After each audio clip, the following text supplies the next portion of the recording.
Salam sejahtera, anda sedang menonton Awani Global bersama saya, Naila Huda. Dan pada minggu ini kita menyaksikan konflik di Myanmar sekali lagi menjadi tumpuan buat negara-negara ASEAN. Terutamanya ketika berlangsungnya mesyuarat Menteri-Menteri Luar ASEAN di Phnom Penh pada minggu ini dan juga terutamanya selepas hukuman mati dilaksanakan ke atas 4 aktivis pro-demokrasi di Myanmar. Justru kita lihat hasil daripada mesyuarat Menteri Luar ini, ASEAN mengeluarkan satu komunike baharu. Ini bagi menyatakan semula komitmen mereka untuk menangani cabaran serantau. Dan kalau kita lihat berhubung konflik di Myanmar, mereka menyatakan kekecewaan terhadap junta tentera Myanmar yang dilihat gagal mematuhi konsensus 5 perkara yang sudah pun dilaksanakan sebelum ini. Jadi ASEAN memberi masa satu deadline sehingga November, sidang kemuncak ASEAN pada November ini untuk junta tentera membuat penambahbaikan untuk mematuhi 5 perkara konsensus ini. Jadi kita nak membincangkan pada jam ini apa langkah seterusnya buat ASEAN ketika mereka juga mempertimbangkan penggantungan suspension keahlian Myanmar daripada pertubuhan itu.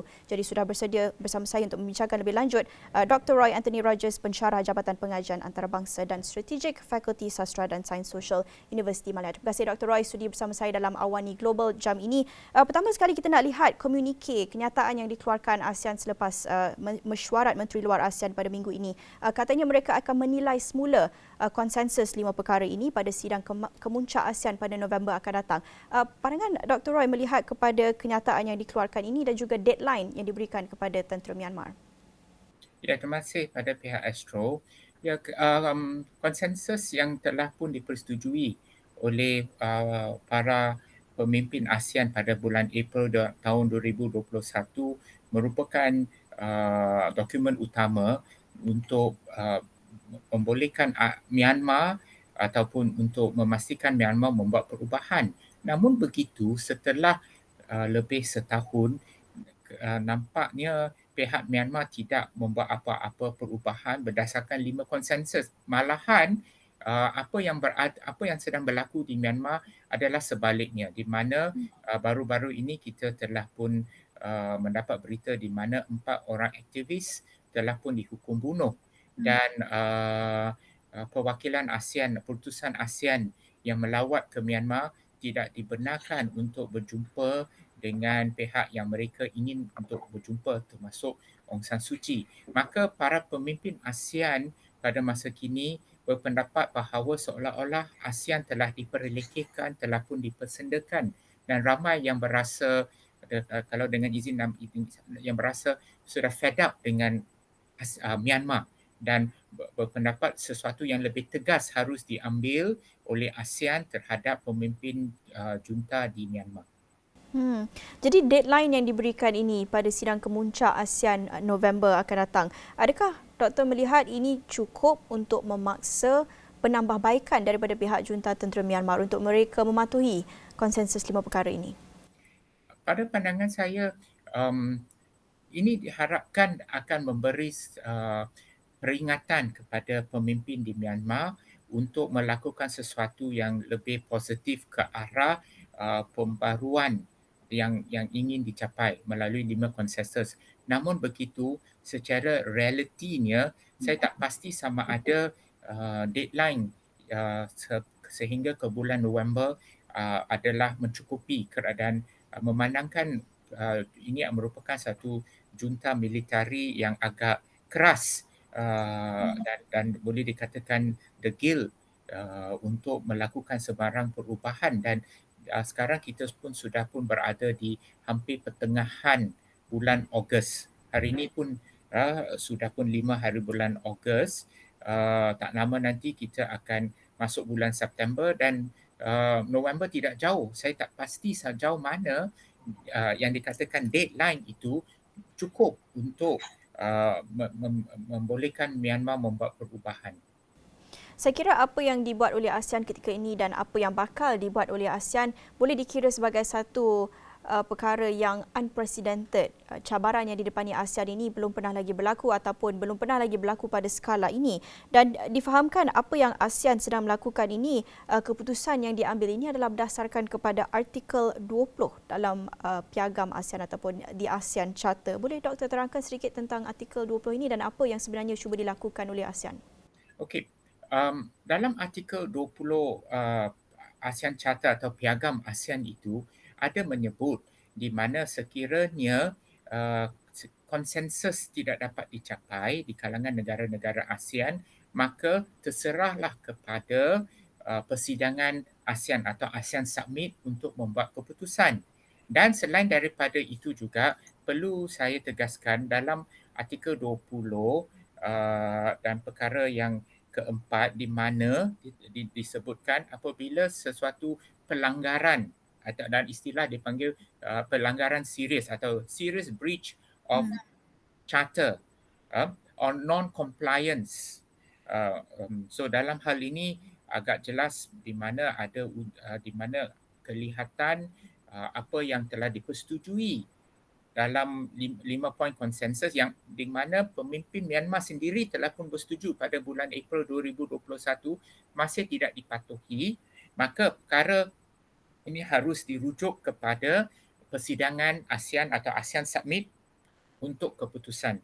So berdasarkan kepada artikel 20 Piagam ASEAN, maka ASEAN telah pun para pemimpin ASEAN termasuk menteri-menteri luar ASEAN yang sedang bersidang di Phnom Penh telah memberi satu komunike berdasarkan kepada artikel 20 tersebut, ya, yang mana persidangan ASEAN akan membuat keputusan bila konsensus tidak dapat dicapai. Itu satu. Yang kedua, bila berlakunya serious breach of the charter, di mana berlakunya pelanggaran yang serius terhadap piagam ASEAN itu sendiri.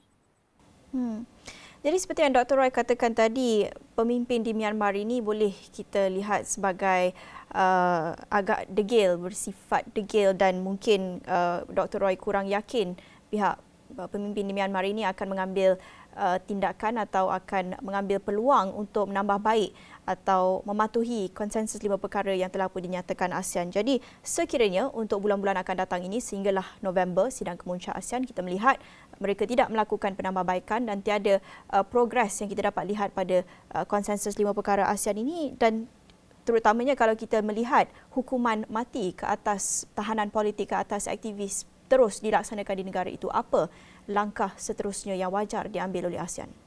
Ya, sebenarnya bagi saya isu ini boleh terbagi pada dua. Satu, Myanmar itu sendiri yang menjadi isu yang utama yang sedang kita bincang, tapi sebaliknya ia juga telah mendedahkan permasalahan dalam ASEAN itu sendiri, kerana ASEAN bertindak berdasarkan kepada konsensus, iaitu persetujuan antara semua ahli-ahli. Maka apa jua tindakan yang ingin dilakukan oleh ASEAN terhadap sebuah negara ataupun anggota yang lain mesti mendapat persetujuan di kalangan negara-negara ahli. Dan di sini dapat kita lihat ASEAN seolah-olah terbahagi. Sebahagian daripada negara-negara ASEAN termasuk Malaysia memang mahukan sesuatu yang lebih tegas diambil terhadap Myanmar. Misalnya yang amat berhormat yang berhormat Menteri Luar Datuk Seri Saifuddin Abdullah telah pun menyatakan bahawa Myanmar perlu dikenakan tindakan yang lebih tegas. Namun begitu, saya tak tahu sejauh mana negara-negara lain, khususnya seperti negara Thailand, negara Kampuchia, negara Vietnam, Laos yang sanggup bekerjasama atau bersetuju dengan negara-negara lain seperti Malaysia, Indonesia, Singapura dan juga Brunei Darussalam yang mahu satu tindakan yang lebih tegas. So ini juga telah memberi satu demonstrasi kepada kita bahawa dalam Myanmar itu dalam ASEAN itu sendiri terbahagi dalam usaha untuk tujuan di Myanmar. Bercakap tentang tindakan-tindakan yang boleh diambil ASEAN selepas ini, kalau kita lihat dalam laporan media Malaysia, khususnya Menteri Luar Datuk Seri Saifuddin Abdullah, beliau tidak menolak kemungkinan untuk menggantung suspend keahlian Myanmar dalam ASEAN. Pandangan Dr. Roy, wajar atau tidak untuk mengambil tindakan yang boleh dikatakan agak drastik untuk menggantung keahlian Myanmar? Ya, saya bersetuju dengan cadangan yang berhormat Menteri Luar kita, iaitu untuk menggantung keahlian Myanmar. Namun begitu, persoalan yang mungkin akan timbul adalah sejauh mana negara-negara lain dalam Myanmar dalam ASEAN itu sendiri akan bersetuju dengan tindakan sedemikian. Dan kalau kita rujuk balik kepada piagam atau ASEAN Charter itu, adakah tindakan untuk menggantung mana-mana ahli terkandung dalam ASEAN Charter? Maka apa yang saya bimbang, ya itu adalah satu cadangan yang baik untuk memberi tahu Myanmar bahawa ASEAN mean business. Dengan izin, kita adalah satu pertubuhan yang tidak boleh diperlekehkan semata-mata. Tapi persoalannya, adakah dia satu tindakan yang viable, yang boleh dilakukan? Kerana apa yang saya bimbang, Myanmar boleh mempersoalkan adakah tindakan sedemikian ini selaras dengan piagam dalam ASEAN itu sendiri. Dan negara-negara yang lain seperti yang saya katakan, Thailand maupun Kampuchea akan bersetuju dengan tindakan sedemikian. Ya. Ya, saya kira ini boleh menjadi satu perkara unprecedented buat ASEAN, tetapi sekiranya diteruskan untuk menggantung keahlian, untuk suspend keahlian Myanmar dalam ASEAN ini, sebenarnya apa antara kriteria, ciri-ciri yang perlu dipenuhi untuk membuat keputusan ini? Kita tahu tidak ada dinyatakan secara jelas dalam piagam, tetapi kalau untuk dijadikan sebagai satu presiden, apa mungkin kriteria yang boleh ditentukan di sini? Ya, kriterianya kalau benar-benar ASEAN mahu melakukan satu tindakan yang sedemikian, maka mungkin kriteria yang utama adalah 5 konsensus yang telah pun dipersetujui. Adakah 5 konsensus itu telah pun dipenuhi? Kalau tidak, maka terpulang kepada persidangan ASEAN seperti mana yang termaktub dalam artikel 20, yang mana persidangan ASEAN mestilah secara konsensus juga bersetuju untuk menggantung keahlian Myanmar. Kerana kalau menggunakan kriteria yang lain, misalnya kalau gunakan kriteria hak asasi manusia, mungkin Myanmar boleh mendakwa bahawa wujud juga pelanggaran hak asasi manusia di kalangan negara-negara ASEAN yang lain, ataupun kalau guna kriteria bahawa kerajaan di Myanmar pada masa kini merupakan satu kerajaan junta yang telah mengambil alih melalui rampasan kuasa. Dalam sejarah keahlian ASEAN itu sendiri, ada juga negara-negara yang pernah mengalami proses sedemikian. Maka apakah authority mereka untuk mengambil tindakan sedemikian, sedangkan mereka juga pernah mengalami masalah sedemikian. So kriteria ini satu yang agak sulit, tapi kalau benar-benar ingin nak menggunakan tindakan penggantungan ini, maka mungkin kriteria adalah 5 perkara yang telah pun dipersetujui termasuk pemimpin Myanmar, tetapi mereka tidak memenuhi, maka atas sebab itu maka Myanmar digantung. Tapi bagaimanapun pada pandangan saya secara individu, ya, penggantungan itu boleh menjadi salah satu tindakan terhadap Myanmar.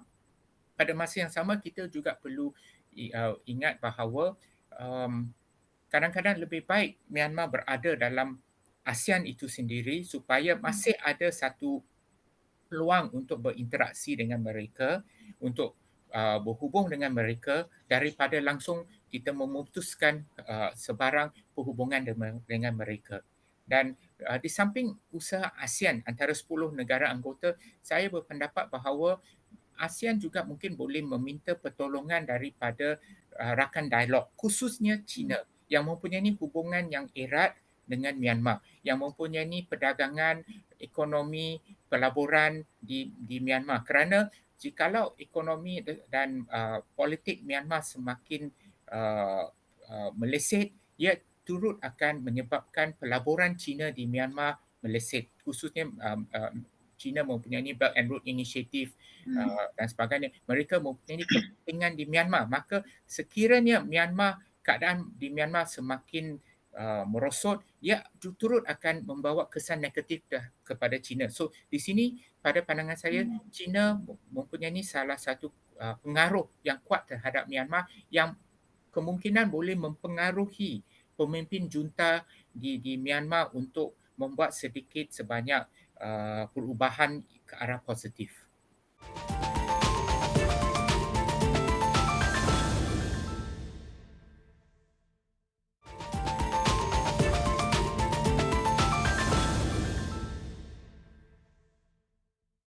Seperti yang Dr. Roy katakan tadi, lebih baik untuk Myanmar kekal sebahagian daripada ASEAN dan tidak mengasingkan lagi negara itu.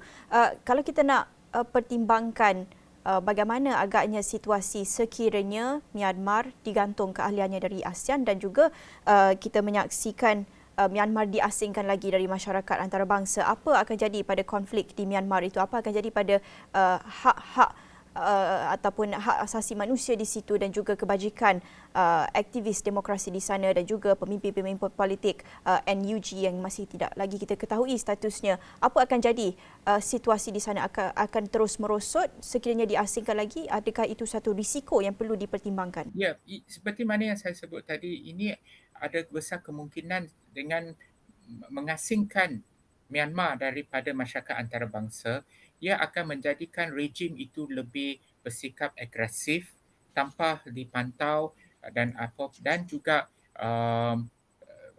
tidak ada sebarang perhubungan antara ASEAN dengan Myanmar. Itu yang kita bimbang. So, tapi saya tak nafi bahawa saya pernah sebut sebelum ini pun, Myanmar sudah menjadi satu thorn in the flesh ataupun duri dalam daging bagi ASEAN. ASEAN berada dalam keadaan dilema. Apakah yang harus diambil oleh ASEAN? Perlukah ASEAN menjadi lebih agresif ataupun kalau bukan istilah lebih assertif terhadap Myanmar? Kalau perlu dilakukan, adakah ASEAN mendapat sokongan padu daripada anggotanya? Itu menjadi satu persoalan. Dan yang seterusnya, kalau mendapat persoalan padu mendapat sokongan padu daripada ahli-ahlinya, tapi adakah ini akan menyebabkan ASEAN terasing daripada masyarakat antarabangsa dan menjadikan dia menjadi lebih agresif terhadap penduduknya, dan siapa yang akan menderita bukannya rejim itu sendiri tapi penduduk Myanmar sendiri yang akan menjadi mangsa. Okey, pada masa yang sama Dr. Roy, kita lihat konflik di Myanmar dan juga mesyuarat menteri-menteri luar ASEAN pada minggu ini bagaimanapun dibayangi kontroversi lawatan Speaker Perwakilan Amerika Syarikat Nancy Pelosi ke Taiwan baru-baru ini dan juga ke negara-negara Asia Tenggara. Pandangan Dr. Roy berhubung dengan lawatan yang dibuat oleh Nancy Pelosi ini dan juga melihat kepada situasi di Malaysia dan di Singapura. Lawatan dibuat ke Malaysia dan Singapura tetapi kita lihat tumpuan tentunya terarah kepada lawatan atau kontroversi lawatannya ke Taiwan. Yang mana ada pihak yang melihat negara-negara di Asia Tenggara ini seolah-olah menjadi sekadar permainan sahaja bagi Amerika Syarikat dalam persaingannya bersama dengan China. Pandangan Dr. Roy bagaimana? Lawatan Nancy Pelosi ke Asia Tenggara memang sesuatu yang dalam percaturan politik Amerika Syarikat. Sebelum ini pun pemimpin-pemimpin kanan Amerika Syarikat termasuk timbalan presidennya Kamala Harris telah pun melawat Asia Tenggara. Begitu juga Antony Blinken, setiausaha negaranya. Malahan Antony Blinken kini berada di Asia Tenggara. So bagi saya ini merupakan sebahagian daripada percaturan politik Amerika Syarikat untuk mempengaruhi negara-negara Asia Tenggara supaya dia akan mendapat sokongan daripada negara-negara Asia Tenggara terhadap Amerika Syarikat. Kerana sebelum ini, ketika pentadbiran Donald Trump, negara-negara Asia Tenggara telah pun terasing daripada tumpuan Washington DC. Sekarang Washington DC nak cuba memikat semula negara-negara Asia Tenggara. So, lawatan Pelosi merupakan, pada pandangan saya, merupakan sebahagian daripada percaturan politik kuasa-kuasa besar termasuk Amerika, khususnya Amerika Syarikat. Tapi bagaimanapun Malaysia mengamalkan dasar berkecuali non-alignment. Malaysia mempunyai tak nafi bahawa Malaysia mempunyai hubungan yang rapat dengan Amerika Syarikat baik dari segi perdagangan, dari segi diplomasi, malahan mempunyai kerjasama pertahanan dengan Amerika Syarikat. Tapi pada masa yang sama, Malaysia juga mempunyai hubungan ekonomi yang sangat erat dengan China. So kalau Pelosi datang pada hari Selasa, iaitu pada 2 hari bulan Ogos, manakala Menteri Luar China Wang Yi telah datang ke Kuala Lumpur pada 13 Julai. So ini menunjukkan bahawa Malaysia tidaklah kata pro pada satu pihak, ya, selaras dengan dasar berkecuali Malaysia. Tapi memandangkan banyak cabaran sebenarnya yang perlu ditangani ASEAN ketika ini dengan konflik di Myanmar dan sebagainya, adakah ini hanya akan menyukarkan lagi atau menambah lagi cabaran bagi negara-negara ASEAN yang sudah banyak isu yang perlu ditangani sekarang ini dengan pada masa yang sama perlu juga pada masa yang sama tangani persaingan antara Amerika Syarikat dan China yang kita tahu kebanyakan negara ASEAN mereka sama seperti Malaysia ingin bersikap berkecuali terhadap persaingan ini? Ya, saya berpendapat bahawa para pemimpin negara-negara ASEAN tidak harus hilang fokus kerana isu yang lebih penting adalah isu-isu asas seperti isu kekurangan bekalan makanan, food security yang sedang dihadapi oleh kebanyakan negara-negara ASEAN, isu untuk pembinaan semula ekonomi selepas pandemik COVID-19.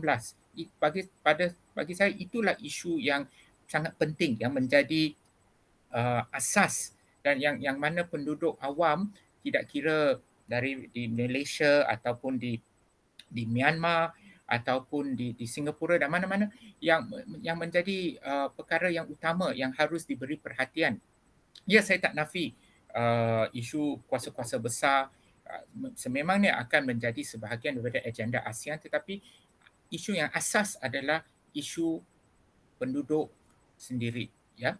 Khasnya seperti keperluan makanan yang menghadapi masalah dan juga menyediakan peluang pekerjaan kepada penduduk yang kehilangan pekerjaan akibat pandemik COVID-19.